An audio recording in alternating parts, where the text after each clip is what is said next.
which are not written in this book, but these are written that you may believe that Jesus is the Christ, the Son of God, and that believing you may have life in his name. And so, I've talked about that, and I kind of I know I repeat myself quite a bit sometimes, but I just think about that more and more as I've been studying this, is just thinking about, the impression, not obviously he's led by the Holy Spirit, but just what the impact that Jesus had on John's life. And, if you handed this book over to someone, say, what does John think about Jesus? I mean, I think it's clear and evident, right? The impact that he had on his life. The sevens we talked about before, we've starting to get through these. The official son, we'll talk about that a little bit this morning. And then just the I am statements that are made in the book as well.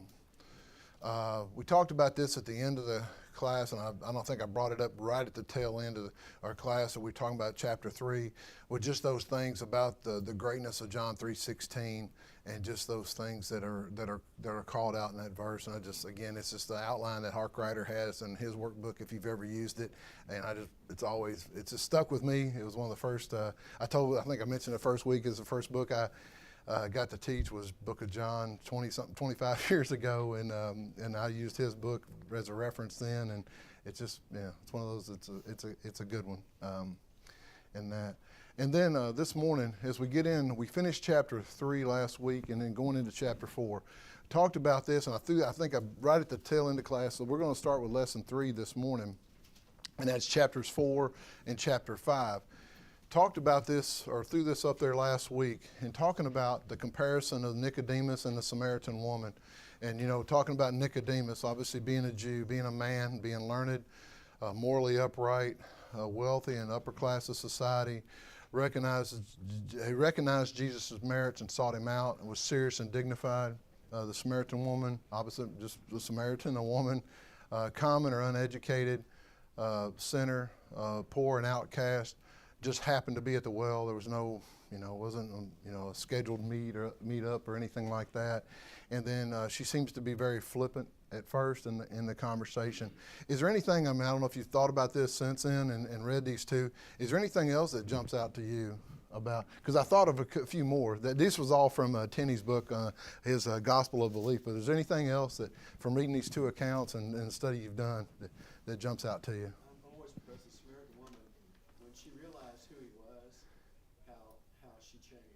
Oh, yeah. She became a believer and a professor, and gathered up her friends and family. Yeah. Also. Yeah. So it just goes to show that even though she was a sinner, her heart was receptive. Yeah, that's she was impressed by the stuff. Very much so. Very much so. What else? There's a big one that I hadn't thought of. I was reading it this week, and I was like, okay, that's the most obvious one, especially John and how he talks about these two physical features. Can you think of a big one? When did Nicodemus come to Jesus? At night. Colin, what are you going to say? This isn't necessarily strictly speaking about this incident, but recently I was talking with somebody, and they were mentioning how there are a lot of instances in the Bible where men have to go find God, but God always meets women where they are. And this seems like another instance of that happening. I hadn't thought about that one. That's something to think about. I have to think on that one. I had never heard that one. I didn't think about that one. That's good. It's good something to think about. So back to the night thing. But so when was the Samaritan woman? Middle of the day, right? And I think I think it's a pretty obvious one that I was like, said, well, should have put that one on the list. But the day and night, and what does that represent, right? And obviously he uses that throughout the gospel, and he uses it in his later letters. But what does the dark and what does dark and light just symbolically represent? Lost and found, good, evil.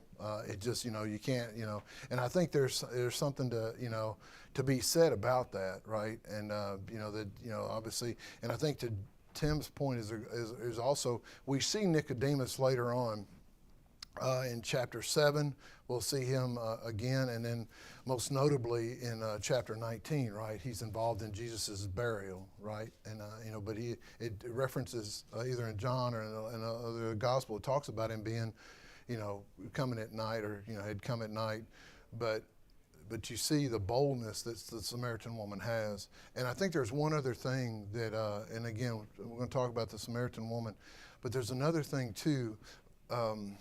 Before Nicodemus's contact, I hope I asked this the right way. Before Nicodemus's contact with Jesus, what do you think? And again, that's a speculation, I guess. But what do you think Nicodemus thought about his spiritual well-being? How? Thought he was righteous. Yeah, he was righteous. What he's, I mean, I would think, being a leader of the Jews, the Pharisees, he would have, he'd been pretty confident in his righteousness. Okay, what about the Samaritan woman? Don't know, but I mean, obviously she had not lived a very, she had 5 husbands and was with a man at that time, and I think that's something to be said too. I read in one of the things I was reading this week, and I came across that thought was that you're never too righteous to need God, and you're never too broken not to need God, right? And I thought that was a pretty good parallel, right? I thought that was a pretty powerful thing to think about. Is like both of these people, obviously, if you break them down like Tenny does here, their characteristics were totally different. Obviously, there's a ton to be said.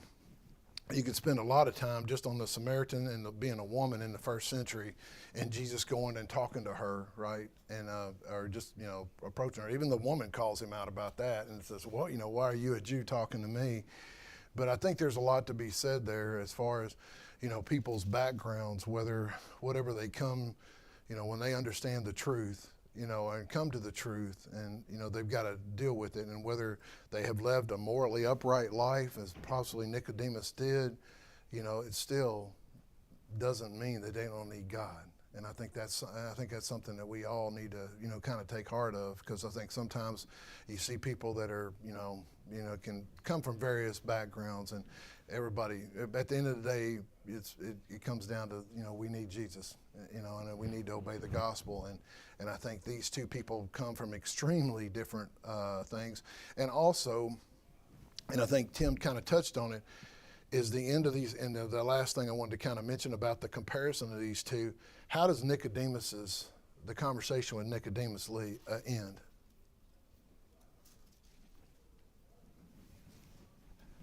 How does it, well, we know how this one ends. Tim's already talked about this one. How does this one end? The Samaritan woman. Yeah, she's ready. She's bold, and she's gone, right? What does it say about the one with Nicodemus? It really doesn't, does it?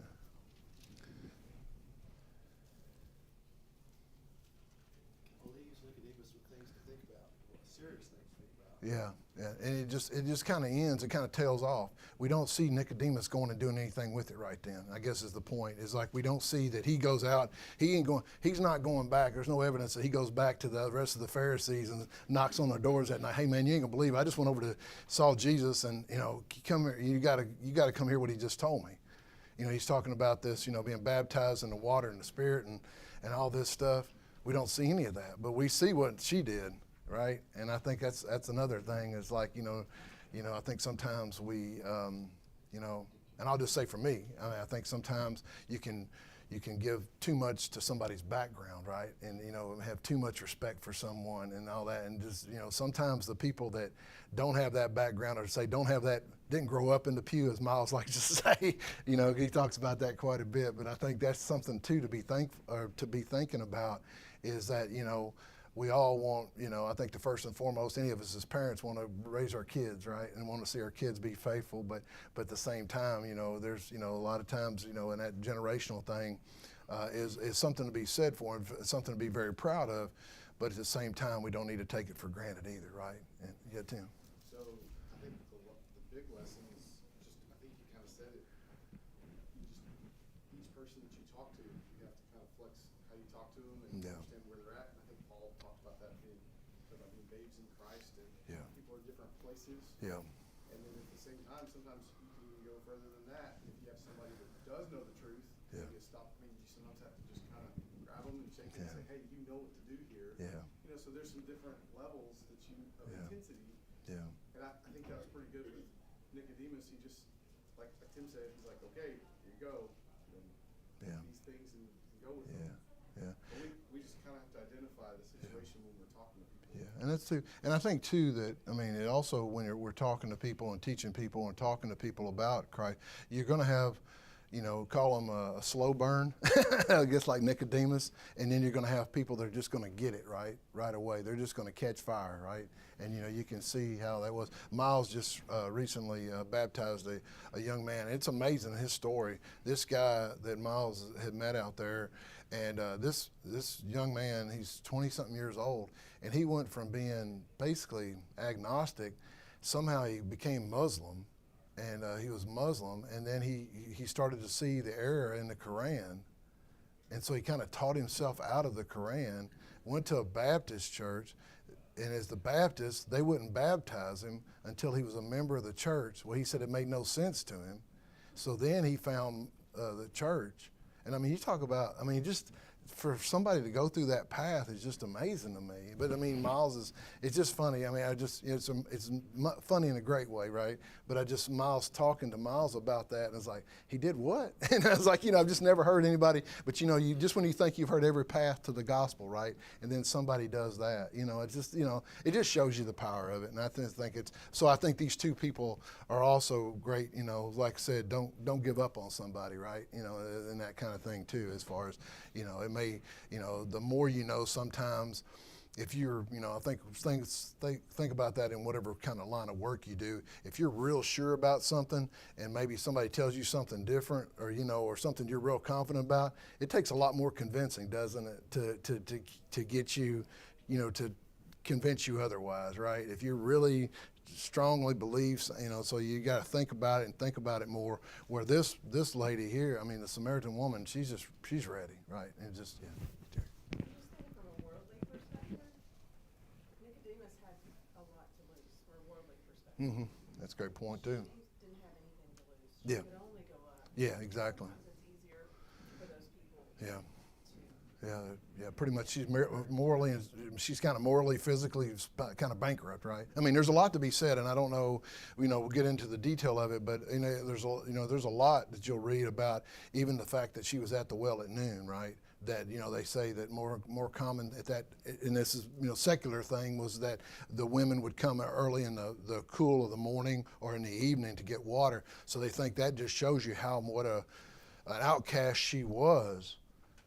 That she would have to be there at noon, and go and get water at noon just to avoid the crowd, or the other ladies or the other people in the village didn't want her there, right? Or didn't want to be seen with her. So there's a lot to be said that too. But then that also speaks, if that's true, which it more likely is, then that speaks even more about her being strong enough of character to go to all these people who did not want to talk to her. Probably didn't want anything to do with her on a daily basis. And again, there's speculation there, but again, I just think there's a lot of power in these. And obviously I think, obviously John, led by the Holy Spirit, there's a lot to be said for these interviews or these conversations being back to back. Anything else? I know I spent quite a bit of time on this, but I think it's pretty powerful, pretty strong, what the message that we get from both these. So. Anything? Cool. All right. Let's just get into kind of our routine that we've had here. And I hope I mentioned this. I think I did. I wanted to, especially when we kind of talked about that. Well, first let's talk about, are there any references to the hour that you saw in chapters 4 or chapter 5? Yeah. Somebody want to call a couple of them out?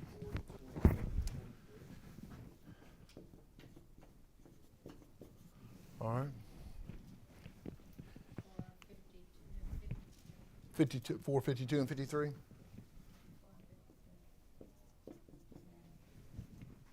You see.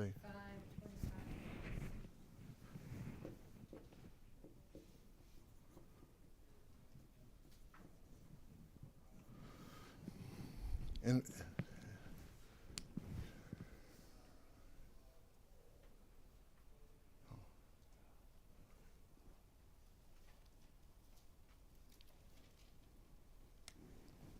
any others you see?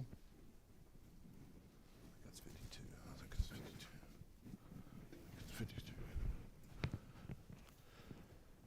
Is there any other ones you see? What about the one in 20? That one I wanted to kind of mention. I think that's the one. Let me make sure. I mentioned, yeah, it is the one Dorothy there. And look over in chapter 5, verse 25. That one there I wanted to kind of mention because I remember I talked about it before, kind of putting them in buckets as far as, where they are, as far as whether they're not yet or is coming or has come. But in Jesus and that, and we'll kind of get to this in a little bit later in some of the questions, but there he says, most assuredly, and this is chapter 5, verse 25, he says, most assuredly I say to you, the hour is coming and now is when the dead will hear the voice of the Son of God, and those who will hear will live. And let's go ahead and read this together. For as the Father has life in himself, so he has granted the Son to have life in himself, and has given him authority to execute judgment also, because he is the Son of Man. Do not marvel at this, for the hour is coming, which all who are in the graves will hear his voice and come forth, those who have done good to the resurrection of life, and those who have done evil to the resurrection of condemnation. So again, there in verse 25, he says what about the hour? He uses it coming in now is, right? And he kind of uses it both. So that's interesting. Like I said, as you go through the book, you'll see that progression kind of go through that. What are some of the things you see said about Jesus in these two chapters? Oh, and this one, and I wanted to, this one here, let's just stick, kind of change gears a little bit. Just look at, and we've kind of talked about this already, but let's talk just about what the Samaritan woman says about him. What's the first thing that she says about him? What's the first thing? Perceive you're a prophet. No, there's one before that. And there's one before that. What did she say at the very beginning? She calls him what? Verse 9. Jew. Yeah, you're a Jew. Yeah, so see, so it's the first thing she says about him, what? She says, you being a Jew. So she knew first off, right, that he wasn't going to say, now what's the second thing she calls him? Now, that's what Tim said. What's that in verse 19? She says, sir, I perceive that you are a prophet. So in verse 9, she calls him and then a Jew. And then verse 19, she calls him a prophet. Then what is the next thing she calls him? Or what does she speculate about him? I guess I should say it that way. And that's in what verse do you see that? Is it, yeah. Verse 25, she says, the Messiah. All right. And then what's the next one? And 29. What? Yeah, in verse 29, it says, come see a man. And then what's the question she asked about him? Could this be the Christ, right? Said, he told me everything I ever did in verse 29. And then, and could he be the Christ? All right, and so I just think that's pretty cool that you see the progression, right? And so it's like a little mini John, right? As far as like the book itself, right? Because he starts off with her, is just, to her, he's just a Jew at first, and just in the course of this conversation, she starts to really get hold. And I think that goes back to what we said about that fire that she has, and that, like I said, and some people you talk to and have that desire. But then, and then there's one other statement that she, and then, there's one more statement that she makes about him in verse 39, or it's said that she said. In verse 39, it says, many of the Samaritans of that city believed in him because of the word of the woman who testified, he told me all that I ever did. So she says that. So Jesus, all that she ever did. So I think that's another one that, like I said, all that she ever did. And so I just think it's just like I said, just that escalation, right, that she goes through as she's going through this. So what are some other things that you see other folks say about him? Anything else you see that others might have said about him in that? Any? 42, they called him the savior of the world. Yep. people Oh, should yeah. call him that. Great. The Samaritans call him the Savior of the world.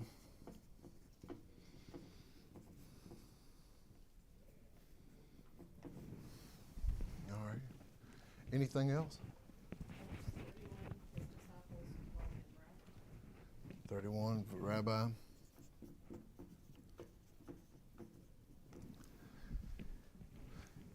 right. Oh, good. For 42, there's one other. All right, those are all good. That's and I don't. Those are all good. All right. Anything? Any in chapter 5? There's one more I think. Oh, good. We could say about her Yeah. and what she said about Jesus, and kind of a given, but I do think it's important. In verse 29, she calls him a man. Okay, this is not a ghost. Yeah. This is not an apparition. Yeah. This is not her. No. Not a vision. Yeah. He was a person. Yeah. It's important to know that. Yeah. Just Yeah. another affirmation that he It was real. Yeah. That's a good point, Chris. I was gonna say, it's a little bit of an aside from what you're asking, but it interests me very much, like the divide between the Samaritans and the Jews. Yeah. In verse 20, she says, "Our fathers worshipped in this mountain, and you people." Yeah.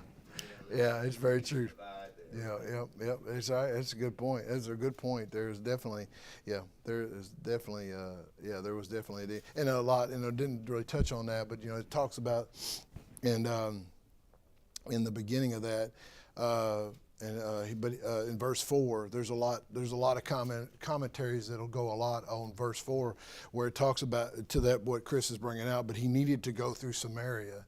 And the idea is that it was pretty common in that day that Jews would take the long way around to avoid Samaria. And you probably heard that in other Bible studies you've had over the years, but that they would go around that. So a lot is said about that, John making that. There's a lot of those little subtle statements that John makes that the one that sticks out to me is like right when Judas betrays him, and it's in chapter 13, and he says, "And it was night."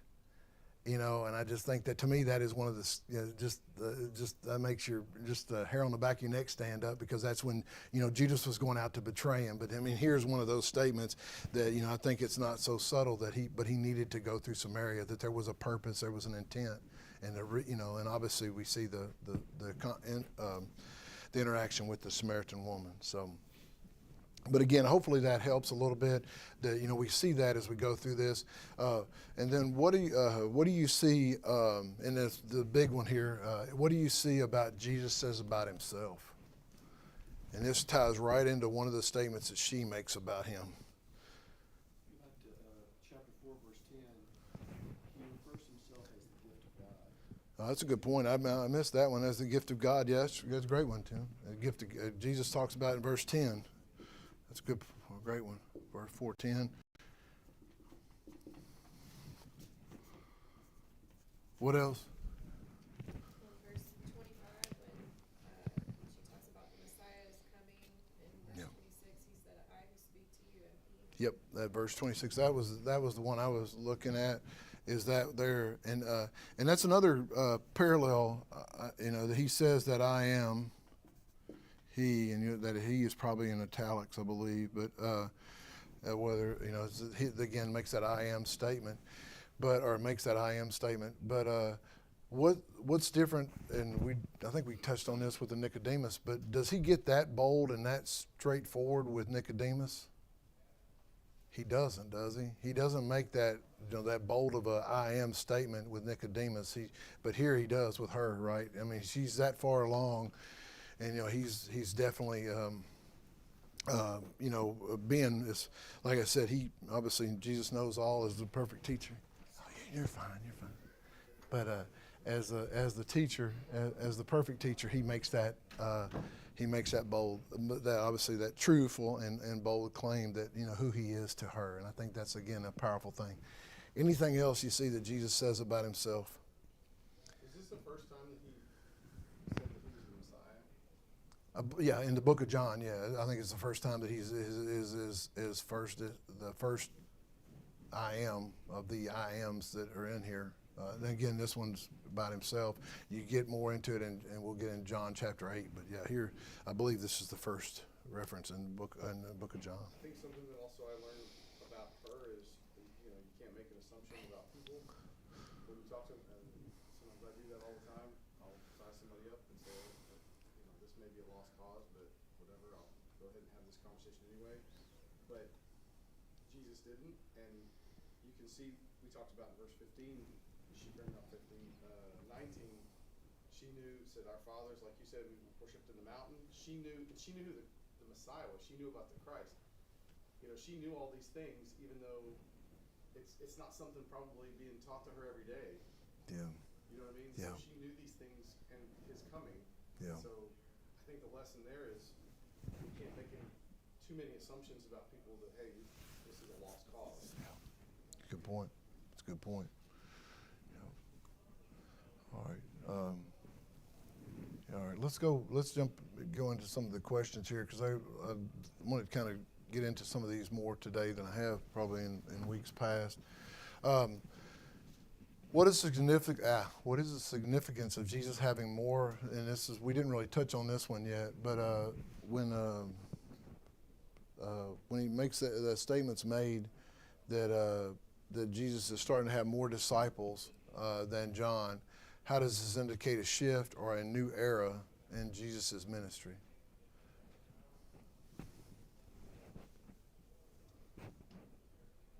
And this is back to verse 1 and 2. It says, therefore, when the Lord knew the Pharisees had heard that Jesus made, therefore, when the Lord knew that the Pharisees had heard that Jesus made and baptized more disciples than John, though Jesus himself did not baptize, but his disciples, he left Judea and departed again to Galilee. So how does that signify? John said that he's going to have to decrease. Yep. The one that comes after him will increase. And I think you're seeing it here. Yeah. It's starting to shift. Yeah, exactly. I think it's, and you're going to see it, yeah, definitely.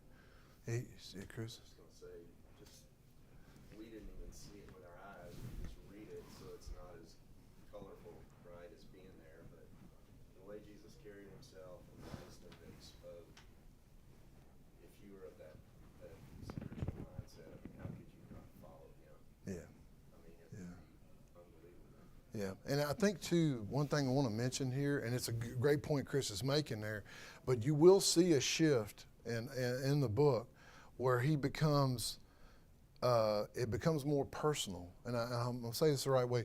You start to see, and we'll see this definitely when we get to the feeding of the 5,000, because Jesus starts to push back about the physical stuff, right? And saying, hey, you're following me for the wrong reasons. But I think you will see that mass groups, and I think that's, again, going back to the book of John and these individual conversations that Jesus has, you start to see this, not only this shift, and he's becoming more popular, but you also will see that he starts to upset some big groups, right? The Pharisees and the Jewish leaders. So some of the bigger groups start to get more upset at him, and so that's where sometimes he's moving around. But you'll start to see, these individual, even in Samaria, right? He goes into this one town, and this woman has a great impact. But later we're going to see that in some other areas, the Samaritans, they rejected him, right? But so you'll see where there's just this mix, but again, he's starting to grow. And again, like Tim said, you see this role of John has started to diminish, and Jesus is starting to increase, and he's starting to get this momentum. And not only, remember this too, we're in chapter 4, so we go through 4, 5, 6, 7, 8 to chapter 12. And then we get into the last week of Jesus' life, right? So we're, he's moving it's going to be at a pretty quick pace here as well. Anything else? Anybody wants about that first one? Well, John, he did his job. Yeah. His job was to prepare the way Yep. for the coming. Jesus is here now. Yeah. He did his job, and so it's gonna not be a hard cutoff. Yeah. But it's gonna drastically decrease because Jesus is there. Yep. Like you said, gonna be on earth for a limited amount of time Yep. and to accomplish his will, so. Yep, that's a great point. That's a great point. And like I said, we talk about John, and John the Baptist, and I think with his role and the humbleness that he had in that role, and the humility that he had.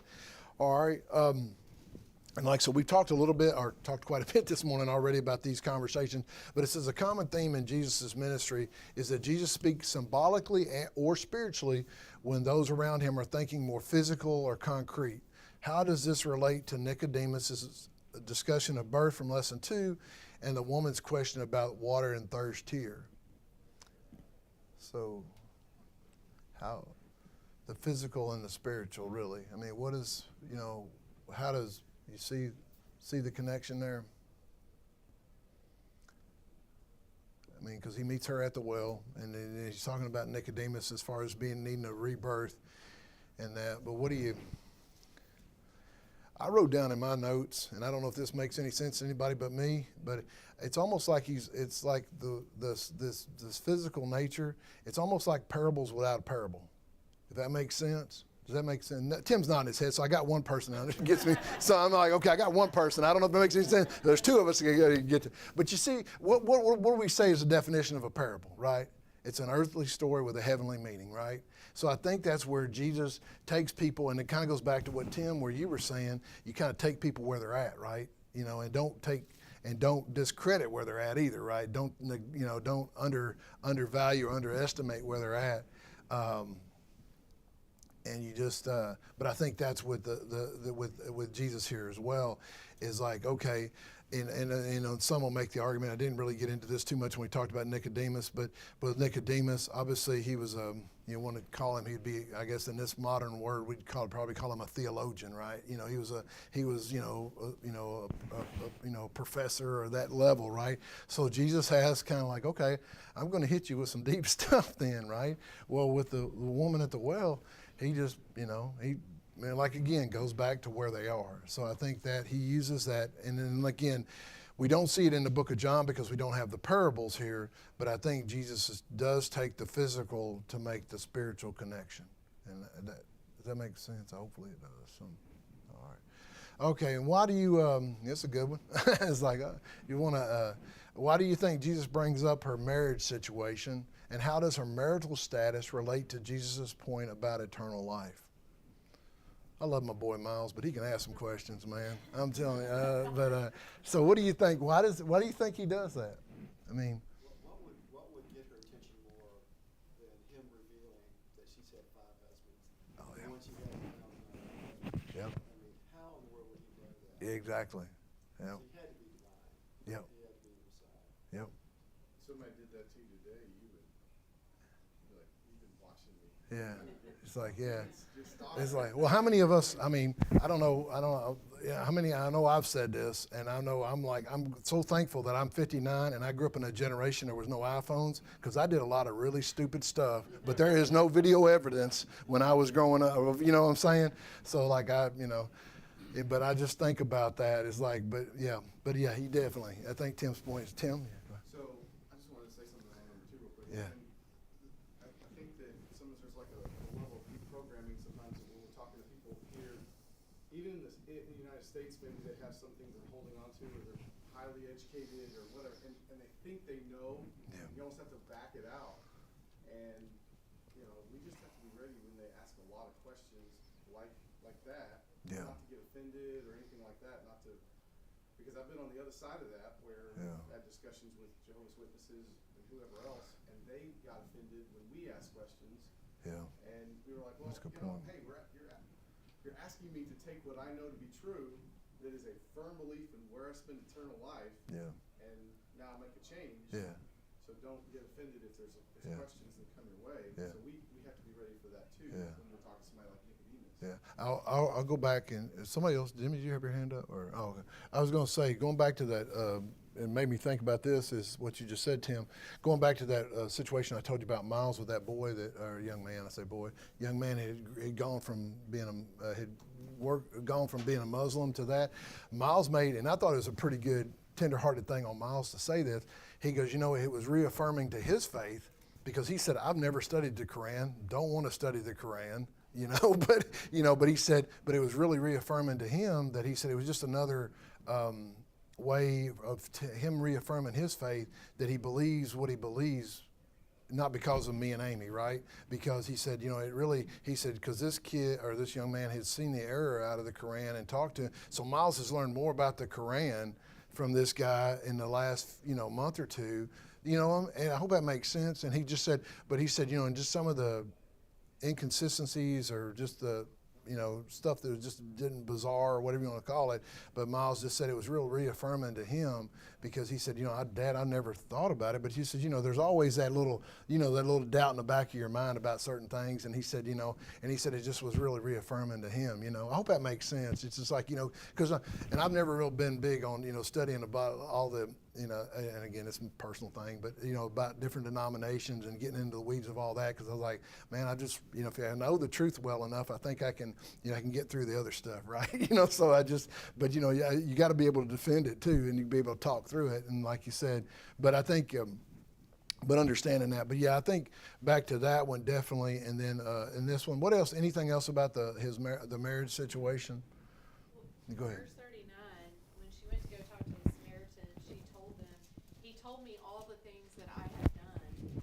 So kind of back to that, I mean, we may not have the whole story here. Yeah. You may have expanded a little bit Yeah. on, Well. she had 5 husbands, the one you're with is not now. She's Yeah. apparently had a very colorful life. Yeah. And, Well. yeah, for someone to come to you you've never met, Yeah. he's a Jew, Yeah. he knows everything you've ever done. Yeah, I mean, and that's a bad point. Like, if he knows that much about her, that, she's like, uh-oh, I mean, it's like, the rest of it's out there, right? I mean, that's kind of that thing. And so, definitely, I think he just, and it's just, his way of just, getting it down, but getting her, to that where she needed to be. And obviously she got there quick, right? And the belief that she had, and she states about him. And then this one here, we won't spend a lot of time on this, but but when we talk about that, what do we mean when we talk about spirit and in truth? In that, what do you think? I mean, that's a deep one. So we could spend weeks on it or have a whole class on it. But what do you think about, just if you had to just kind of talk? Oh. I think you can worship in one way, but not the other. Like, you can worship in the right spirit, but be completely in error in what you're following. Yeah. And I think you can worship in truth, but your heart's not in it. So it's Yeah. almost like in heart and Yeah. Yeah, when I read this statement, every time I think of Paul, my father-in-law, when I studied with him, I remember the thing that he struck home with me, and he brought it up a lot of times, was how, and he would get teary-eyed, and this is from the 50s, because he went through the whole institutional and institutional break and all that. He was actually withdrawn from, by a church that went institutional, and but he said he remembered that but then when he sided, on the conservative side, and that he said he remembered, though, the thing that hurt him just almost as much as the split was the fact that how people that he agreed with on the truth, how they treated those people that they had gone to church with in previous, right? And that he felt like that, they didn't worship, and to kind of what Tim's saying is they didn't have the right spirit about it, right? They had gone to church together all their lives, and they had split over this issue, but he said they got to a point where they couldn't even have a civil conversation about it anymore, and couldn't discuss it in a healthy manner. And he said, how are we going to go out? And I mean, this is in the 80s and late 80s, early 90s when I'm having these conversations with him. So this has been 30, 40 years removed. And he's like, how are we going to have how are we supposed to convert other people when we treat our brothers or, brothers and sisters that we disagree with on and, we feel strongly about? But he said, I was just so hurt that, how these people were acting in that regard. And so I think a little bit of like what you're saying, Tim, is like they had the truth on something, but not the right spirit. And I'm not saying, don't get me wrong, as far as, saying tolerating sin in any way, but there is, and I don't think in any way do we see him tolerating what the Samaritan woman had done in her past, knowing everything that she had done. But again, just how you go about that and how you handle yourself. I think to me, and that's what I think about when I think about this in spirit and in truth, is that you have the right, you have the right facts, and you have the truth, and you handle it in the right way. And not that we always handle it always the right way, right? We're always learning and always growing. Tim, what are you I going? poll the audience. I have to ask. So real quick, did John? I should know this. Did John have the ability to perform miracles, and did he perform miracles? John the Baptist? I don't know. I don't know of any. I don't know of any, and so we didn't talk about this, but like I would think that that's a big area where Jesus is going to start differentiating himself from John. I mean, he performed water and wine, and now this is a miracle that he knows these things Yeah. about her. Yep. And so I think that's where he's diverting a little bit. Yeah, that's a good point. That's a good point. And again, it just shows back to the point of what John's role was, right, in the ministry. All right. Anything else? Anybody? Oh, yes, Chris. I was gonna say, I've always told our boys, right, in regards to the truth part of that God spoke the word into existence, in a matter of days. So he gets to make the rules. We don't get to make the rules, Yeah, right? yeah, And worshiping God according to his authority and his will is critical. yeah, And I know it's personal to Laurie and I, because we have a couple of extended family members who were raised right, yeah, and they've left God's authority for Yeah. Yeah. to worship him in ways that aren't authorized. yeah, And it's sad Yeah. to see that happen, but it's personal to Laurie and I, because this Yeah. is kind of a new, That's- come up recently. it's tough. And I mean, it's hard to know, especially when you're dealing with family and people that you're emotionally a lot tighter to, right? And that happens. I think it's a lot harder to know. You don't want to push the wrong button, I guess is the way I look at it. You want to say the right thing the right way, and you want to try to hit that right chord. I know I joke about some things that my mother-in-law said to me years ago, and but I needed to hear them at the time she said them. And if I tell y'all what she said, most people either laugh or like shocked that she said it to me. But at the time, I'm hard-headed enough. I needed to hear it the way she said it to me, right? And I'll just, so I'll leave it at that. So I just, but you don't know, right? You don't know what you need say, but it's tough. Lord, did you have something else? Well, I was hoping that you'd do the questions about today's reading. Oh, 'Cause I have a question. which which- No, back on the other side where Okay. it's like general questions about. Oh, I'm the sorry. reading. Okay. No, it's okay. Because Chris and I were talking about it yesterday, so I was kind of curious what you thought and what everyone else thought. And we haven't gotten to this part of the Okay. passage yet, but it was in the reading. Okay. In chapter 5, when it talks at verse 3 and 4, when it talks about the angel stirring up the waters, because you have all the people that are sick, blind, and lame, and withered, and the first one who stepped in was made well. We were talking about this yesterday. Is this I was trying to think, are there any other instances in the New Testament where we see an angel performing a miracle? It's such a fascinating Yeah. story. And to muddy the water, is there any asterisk on that verse 3 and 4 in your Bible? There's a parenthesis. Okay. Is there anybody else have that? Or because that asterisk, there's the last part of verse 3. It says says waiting, where it says waiting for the moving of the waters, and then verse 4. Some manuscripts delete that, don't have that in them. So there's. But to your point, I've read, and I don't know where I sit on that one. Anybody want to say something before I say what I'm going to say? But did anybody have thoughts on it? The English Standard does not have, there's a little footnote that says some manuscripts insert wholly or in part waiting for the moving of the water, for an angel of the Lord went down into certain seasons into the pool and stirred the water, and continues on, but as far as in the text, it doesn't have any of that. Okay. But verse 7, kind of refers to it too, though. Yeah. Because he says, I have no man to put me into the pool when the water's stirred up, but when I'm coming, another steps down before me. Yeah. So it's weird. Yeah. The story's just kind of weird. Yeah, I've read both that I've read both things I've read about it have been both. One is that it was just a urban legend at the time, and I've read that some others think that it was, it might have been like that it could have been something miraculous at the time.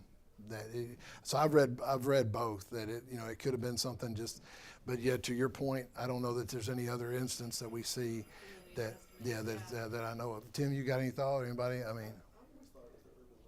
Okay, because I read some things. People that go through the urban legends thing, they'll say it might be like for lack of a better way, like I just lost Old Faithful, like a geothermal type thing, that it might have been something like that. But I've heard both, and I don't know. I mean, sorry. All in the Old Testament, Yeah. Chris was bringing up about, under the Sodom and Gomorrah, that they were able to strike those men blind immediately, the angels. Yep. And we see some power of the angels in the Old Testament, but I can't recall any No. other instances in the New Testament where it says an angel did Yeah. something like that. But Yeah. to your point, it could just be. And that's what I've heard both, but then what really muddies it even more is that that last part of 3 and 4 is left out of some manuscripts, right? So it's a debate on whether or not it's even supposed to be there. So, all right. My dad told me that there was this denomination that he was going to church and was trying to worship with. Anyways, they would have a ceremony, prayer ceremony, and have a pool, and mirroring these verses, I guess, or trying to copy it. Oh, wow. People would go in there in the pool that needed prayers or were sick, Oh, wow. and they would pray about over them. Okay. It's Wow. interesting that that's still going on today. That's pretty wild. That is wild. All right.